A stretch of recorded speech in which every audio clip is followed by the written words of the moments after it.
a nuestros amigos y nuestros hermanos que pasan por esta página, por este canal de YouTube. Es un placer para nosotros estar aquí para compartir una vez más la lección de Escuela Sabática con ustedes. Así que le damos una cordial bienvenida y hoy no estoy solo, estoy con un amigo, alguien al que tengo el privilegio de llamarle amigo, pero me refiero al pastor Michael Castro Montero desde el hermoso país de Costa Rica, ¿verdad? Desde Costa Rica, un gusto poder estar en esta tarde con ustedes y compartir lo que es el repaso de la lección. Así que vamos a entrar a repasar la lección número 5 de este trimestre. Estamos hablando de la misión y ya hemos hablado de cómo Dios usó a Abraham, Dios descendió al Edén a buscar a Adán y Eva cuando se equivocaron y cometieron pecado, porque Dios es el primero en salir a cumplir la misión. Así que vamos a tener una oración para presentarte la lección de esta semana. Querido Dios, agradecemos tus bondades y misericordias y te pedimos que nos guíes y que nos ayudes a comprender los conceptos y principios que tienes preparados para nosotros a través de esta lección. Amén. En el nombre de Jesús, amén. Amén. Muy bien, la lección número 5 lleva por título Excusas para eludir la misión. Y si hay alguien que tiene una maestría, diría yo, en el tema de eludir una misión, tenemos que hablar nada más y nada menos que de Jonás. Porque Jonás fue un experto en intentar eludir la misión que Dios le había dado. Así que vamos a ver cómo Dios le llamó para cumplir una misión, específicamente ir a predicar a la ciudad de Nínive, una ciudad que en aquel momento era la capital del imperio asirio, una gran ciudad con más de 120,000 habitantes, y Dios quería darles una oportunidad a pesar de su crueldad. Y en este caso Dios llamó a nada más y nada menos que un profeta especial, el profeta Jonás. El libro de Jonás, pastor, si hacemos una revisión o una comparación entre los libros de los profetas menores, Jonás es un poco diferente hasta a los demás. Por ejemplo, es diferente a Abdías, al profeta obediente, a Miqueas. Ahora vemos a Jonás, un profeta hasta cierto punto desobediente, y algunos autores le llaman incluso el antiprofeta, ¿verdad? Porque cuando hay otros profetas que están dispuestos a cumplir la misión, ahora viene Jonás y dice, pues no, huye en dirección contraria a lo que Dios le había mandado hacer. Y a manera de introducción quisiéramos compartir con ustedes algunas citas que tienen que ver, o de algunas personas que tienen que ver con Jonás. Y, por ejemplo, la primera cita, pastor, la de Martín Lutero. La primera cita que tenemos recopilada es la de Martín Lutero. Él dice, no solo el barco, sino el mundo entero se hace demasiado pequeño para Jonás. Wow, no solo el barco, sino el mundo entero, ¿verdad? Jennings Bryan dijo una cita en relación también con Jonás. Incluso si la Biblia hubiera dicho que Jonás se tragó la ballena, yo lo creería. Es bien interesante. Y tenemos a Philip Yancey, dice, Dios siempre ha elegido el camino lento y difícil, respetando la libertad humana a toda costa. Interesante. Hay también R.B. Cooper dijo lo siguiente: el fin más elevado y último del evangelismo no es el bienestar de los hombres, Wow. ni siquiera su felicidad eterna, sino la glorificación de Dios. Y por último tenemos a Tomás Carlyle, dice, Jonás se sentó a la sombra y esperó a que Dios aceptara su forma de pensar. Y Dios sigue esperando a que un montón de Jonases en sus cómodas casas se acerquen a su forma de amar. Wow. Así que Dios no está tan interesado en nuestra forma de pensar, sino en nuestra forma de amar a las demás personas.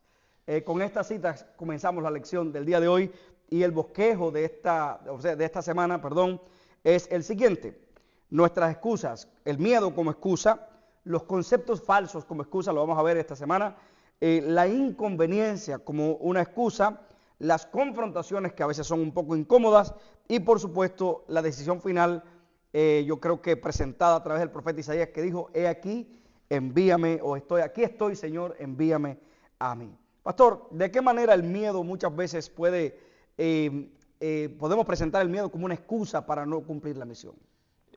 Correcto. Bueno, hay que considerar de que muchas veces el miedo o nos paraliza o el miedo nos neutraliza, ¿verdad? Uh-huh. Y especialmente en el conflicto en el que estamos viviendo entre las fuerzas del bien y el mal, ninguna persona puede tomar una posición neutral o sencillamente paralizarse frente a la misión y el desafío que nosotros tenemos que enfrentar. Es ahí donde cada uno de nosotros, pastor, necesitamos hacer un alto en el repaso de esta lección y tomar al personaje Jonás y su reacción frente a su llamado sobre cuál es nuestra condición y cuál es nuestra posición. Porque definitivamente nos vamos a dar cuenta de que el miedo aparece no solamente en la vida de Jonás, ¿verdad? Por ejemplo, el miedo hizo que los discípulos de Jesús huyeran de forma escandalizada. También hizo que Juan huyera y siguiera a Jesús junto a la turba que lo llevaba lejos. Y también el miedo hizo que Israel vagara por el desierto 40 años. Entonces nos vamos a dar cuenta que el miedo puede convertirse en una excusa para no hacer el cumplimiento de la misión. Así es. Y es algo que podemos rescatar en el personaje que estamos estudiando esta semana. Y tal vez estamos hablando para alguien que el miedo lo tiene paralizado, tal vez tienes temor de enfrentar el desafío de irte a la universidad a estudiar porque tal vez no tienes recursos, tienes el temor de que tu familia se está desmoronando, ¿verdad? Tienes miedo enfrentar el futuro, enfrentar los desafíos que nos impone la vida. Déjame decirte que no eres el único, no eres la única. A través de la historia encontramos que el miedo ha estado presente aún en las personas más importantes. Recuerdo todavía cómo Elías, el gran profeta Elías, desafió a los profetas de Baal en el monte Carmelo. Sin embargo, cuando Jezabel dijo, mañana a esta hora Elías estará como uno de mis profetas, Elías tuvo miedo y huyó. Huyó despavorido y tuvo definitivamente, gracias a Dios, que Dios le fortaleció y pudo caminar 40 días, 40 noches, pero fue el miedo. El factor que hizo que Elías huyera fue precisamente el miedo.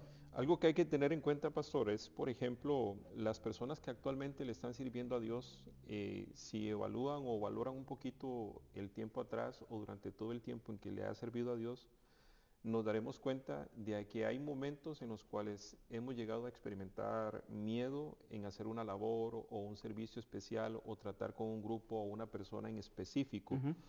Y ese miedo nos paraliza.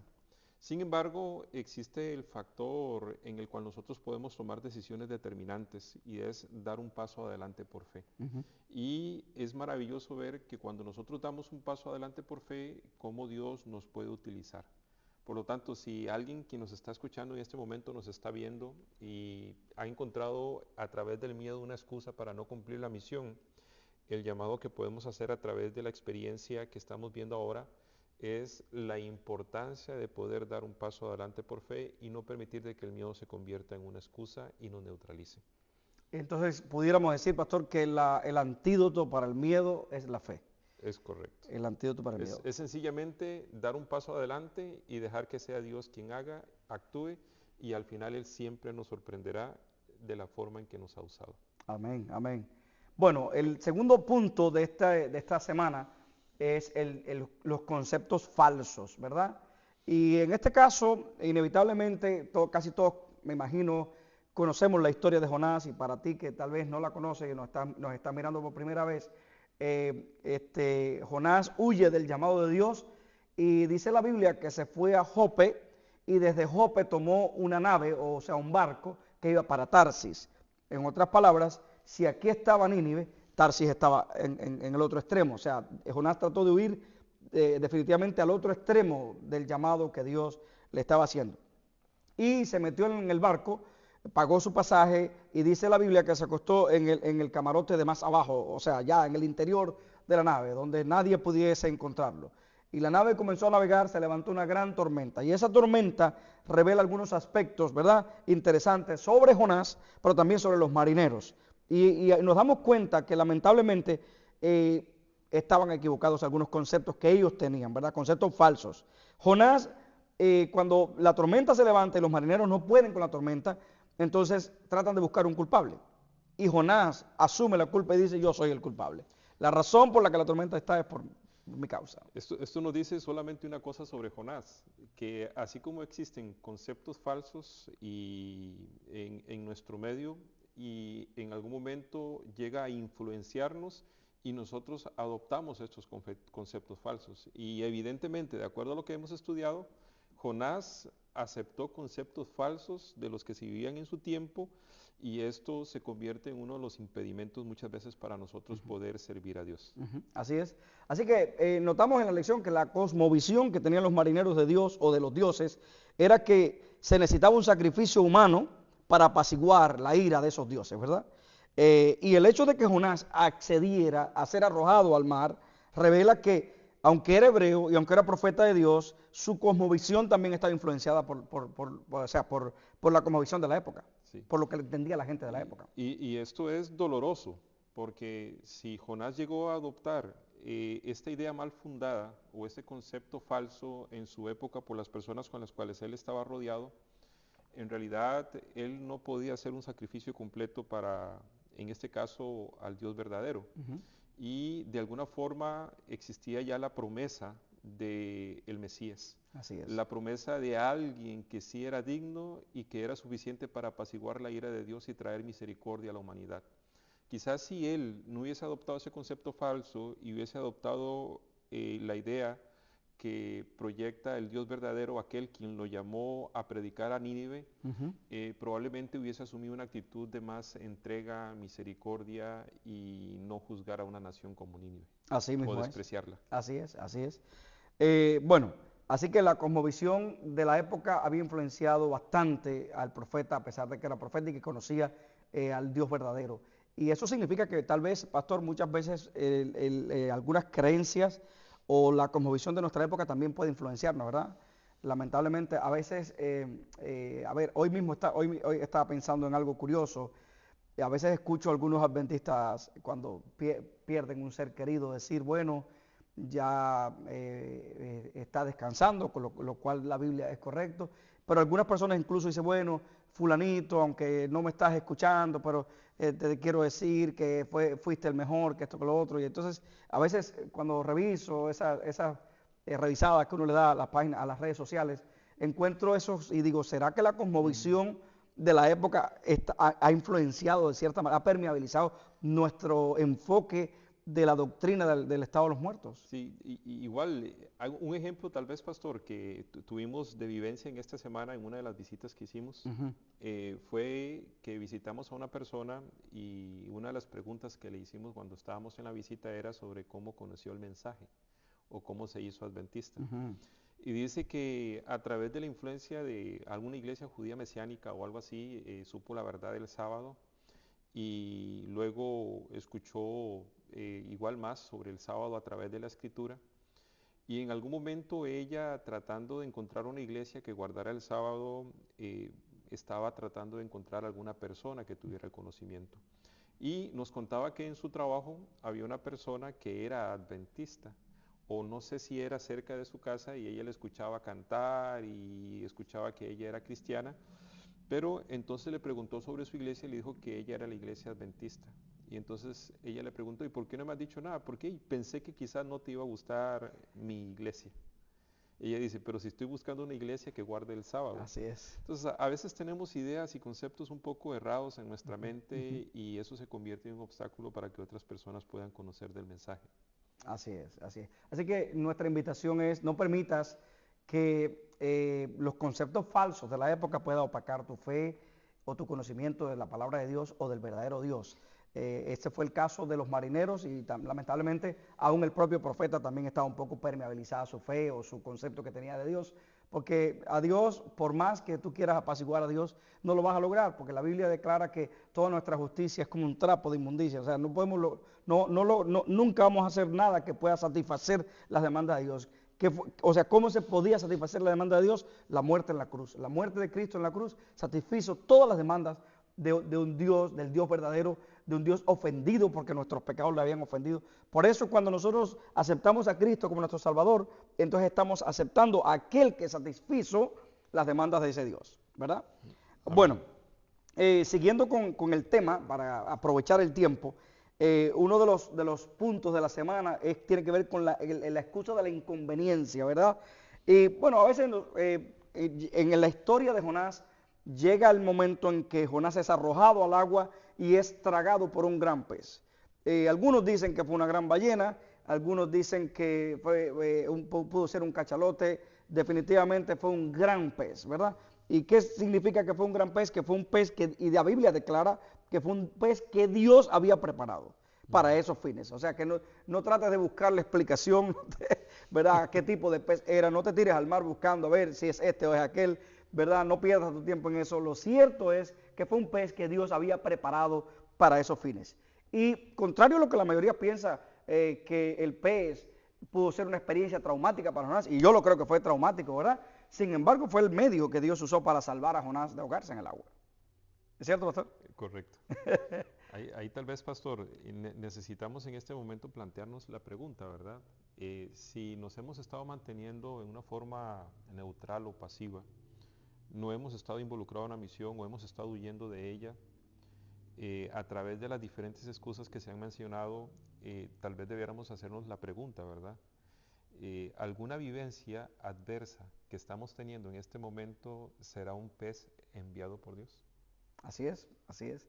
O sea que a veces incluso nos estamos quejando de las situaciones que estamos viviendo, o de algunas realidades que estamos viviendo, y puede ser que esa sea, como usted acaba de decir, el medio que Dios está usando para encaminarnos, o sea, para que nos encaminemos en el enfoque que Dios quiere de nosotros. Y por eso no rechaces el proceso. En esta semana yo decía, estaba poniendo un post en las redes sociales donde, de hecho, precisamente andábamos juntos el pastor y yo, cuando tomé una foto, estaba un árbol que había cambiado, estamos en otoño en esta parte del país, de hecho estamos en Kentucky, en la ciudad de Bowling Green ahora mismo, y es pintoresco cómo los árboles han cambiado. Nunca había yo visto algo, esto es un espectáculo, ¿verdad?, de la naturaleza, o sea, de la fauna, o de la flora más bien, perdón. Y veía un árbol que está cambiando, pero me imaginé, que digo, en poco tiempo ese mismo árbol va a estar sin hojas. Parecería que estuviera muerto. Hoy está rojo, sus hojas están rojas, pero en poco tiempo ese árbol quedará sin hojas y casi como que está muerto. Sin embargo, pasará el tiempo y ese árbol volverá a vivir, volverá o sea, a revivir, a renacer como si fuera un árbol nuevo, ¿verdad? Es un proceso. O sea, y decía yo, disfruta el proceso. Porque esta etapa tal vez en la que estás viviendo, tal vez te estás quejando, pero es un proceso. Y si tú disfrutas y pasas el proceso, esto va a pasar. Cualquier situación difícil que estás pasando va a pasar. Como Jonás, como en la experiencia de Jonás en el vientre del pez. Eso pasó. Y Jonás, afortunadamente, aprendió en parte la lección. Digo en parte, ¿por qué? Porque fue una situación incómoda, fue inconveniente, pero fue el medio que Dios usó, ¿verdad?, para enseñarle a Jonás. Jonás salió de la experiencia del pez dispuesto a ir a cumplir la misión, pero no sin antes recibir una confrontación de parte de Dios, ¿verdad? ¿A qué se refiere, pastor, cuando hablamos de la confrontación? Porque fíjese, la realidad es que muchas veces nosotros no estamos acostumbrados o dispuestos a recibir una confrontación. ¿Y la confrontación es mala o es buena? Bueno, en realidad Dios siempre busca cómo confrontarnos en todos los aspectos de la vida, ¿verdad? Así es, así es. Y muchas veces, pues en el mundo en que vivimos, solemos muchas veces recibir elogios, en algún momento se pueden transformar que somos aludidos. Sin embargo, Dios siempre busca la forma en que nosotros podamos mejorar y crecer. Y una de las prácticas muy comunes que nosotros vemos en cuanto a Dios o la persona de Jesucristo es, por ejemplo, cuando tuvo una confrontación con Nicodemo. Así es. O junto al pozo de Jacob con la mujer samaritana. Así es. Entonces nos vamos a dar cuenta de que las confrontaciones, aunque a veces duelen un poquito, nos incomodan, algunas veces hasta nos podemos sentir ofendidos, pero en realidad es una de las formas en que Dios actúa con el propósito de que nosotros podamos crecer como personas y sobre todo conocer su voluntad y estar dispuestos a tomar decisiones importantes en nuestra vida. Así es. Y es que, bueno, estoy completamente 100% de acuerdo con lo que usted acaba de decir en cuanto a la confrontación, porque, por ejemplo, Dios vino al Edén y confrontó a Adán y Eva. O sea, fue una confrontación salvífica, ¿verdad? No fue una confrontación para terminarlo de hundir, porque contrario a las confrontaciones de los seres humanos, nuestras confrontaciones muchas veces ya permeadas por el pecado, a veces son para terminar de humillar o de hundir al que se cayó, o al que erró, al que pecó. Pero ahora tenemos a Dios que viene a confrontarnos con el propósito de levantarnos. Lo hizo con Caín, lo hizo con el propio Abraham. Dios lo confrontó. Al propio Zacarías, el padre de Juan el Bautista, Dios lo confrontó y a través del ángel y le dijo, pero no crees, o sea, habiendo esperado tener un hijo tantos años y ahora que te doy la noticia no crees.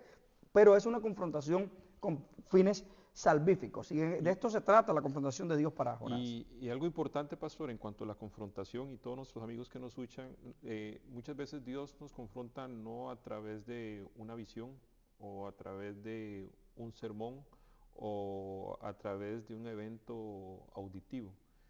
Dios normalmente o en muchas ocasiones nos confronta a través de las experiencias. Así es. De ahí la importancia de que nosotros tratemos de evaluar qué tipo de experiencia estoy viviendo en este momento y a través de esa experiencia que estoy viviendo, qué es lo que Dios intenta decirme, qué es lo que Él tiene para mí y de qué forma yo puedo responder o reaccionar a través de esa confrontación que Dios nos hace, que son incómodas, pero Dios intenta hablarnos. Así es. Bueno, el resultado, llegando ya a la conclusión de esta semana, el resultado de la confrontación, de la experiencia que tuvo Jonás, fue el ir a Nínive y predicar. Bueno, no fue de tan buena gana, la verdad, porque llegó a Nínive, de hecho ni siquiera matizó su sermón. El sermón de Jonás fue un sermón, como decimos coloquialmente, a las secas, ¿verdad? Con un mensaje de que en 40 días Nínive será destruido o destruida la ciudad. Y sin embargo, a pesar de que el mensaje no estaba ni siquiera matizado, a pesar de que estuvo camino de 3 días proclamando, ¿verdad? Allí el mensaje, la ciudad entera se arrepintió. El rey, todos sus súbditos y toda aquella multitud de ninivitas se arrepintieron y decidieron aceptar el mensaje y Dios les salvó. Y ahora, todos esperaríamos que Jonás iba a decir, wow, qué contento estoy, el mensaje fue bueno. De hecho, estamos comenzando, pastor, una campaña esta semana y estaríamos todos felices, ¿verdad?, de que ante nuestra campaña, como resultado, toda la ciudad se arrepienta y venga al conocimiento de Dios. Pero contrario a eso, Jonás se enojó. En realidad Jonás es un personaje bastante peculiar, porque uno dice por qué ciertas actitudes o por qué ciertas reacciones, ¿verdad? Así es, así es. Sin embargo, si nosotros en un momento nos asinceramos y damos una mirada interna, podríamos darnos cuenta que en algún momento de nuestro proceso o nuestro tiempo de servicio a Dios o en nuestro periodo de que hemos sido cristianos o hemos profesado ser cristianos, de alguna forma hemos obtenido ciertas actitudes muy similares a las de Jonás, por algunas de las tipos de excusas que se han hecho, y luego pues todos hemos sido llamados a experimentar el gozo y la alegría de poder conducir a otras personas a los pies de Cristo Jesús. Sin embargo, pareciera que a veces dejamos de lado eso en la formalidad y no vivimos ese gozo y esa alegría de poder conducir a otras personas a Cristo Jesús. En realidad, Jonás muestra tener un corazón muy perjuiciado, un corazón un tanto insensible e indiferente a las cosas verdaderamente importantes o trascendentales, ¿verdad? Así es, así es. Bueno, a manera de conclusión me gustaría contarte una experiencia que ahora viene a mi mente. Hace ya varios años estaba yo pastoreando una iglesia en mi país, en Cuba, y tuvimos una campaña. Después de la campaña yo estaba haciendo la maestría en aquel momento, me fui al seminario, a mis estudios, y llegó un pastor muy querido por esa iglesia, y me refiero al doctor Moral, Manuel Moral, y entonces como hacía tantos años no venía al país, o era la primera vez que volvía después de haber emigrado hacía muchos años, decidió dar una campaña, una mini campaña, o sea, estamos hablando una semana después de la campaña. Y entonces me llamaron por teléfono y me dijeron, oye, el Moral está aquí, quiere dar una campaña, algo así para la iglesia, él es nativo de esa iglesia, ¿estás de acuerdo como pastor? Digo, claro que sí, adelante.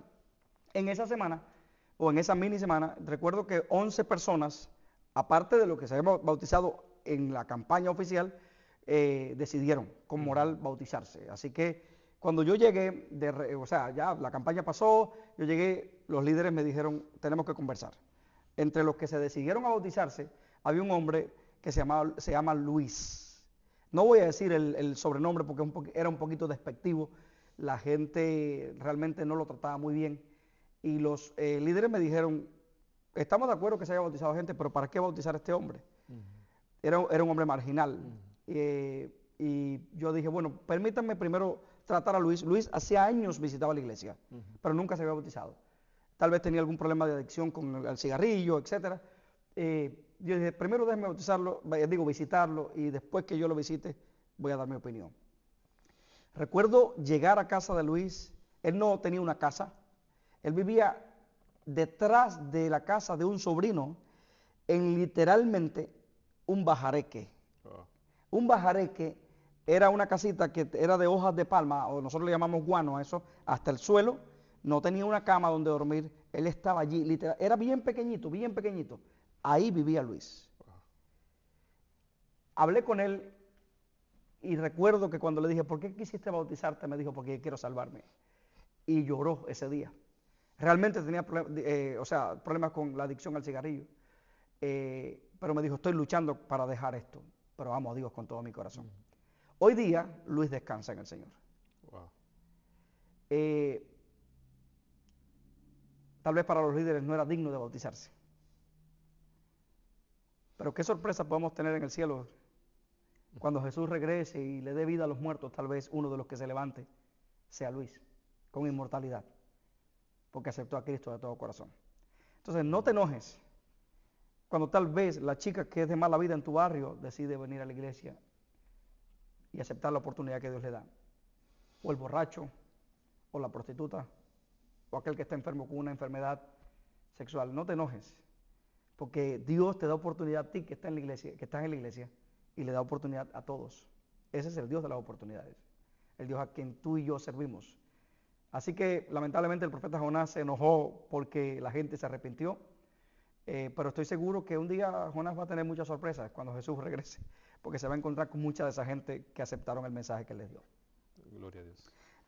Concluimos con una cita del libro Patriarcas y Profetas que me llamó mucho la atención y quiero compartirla.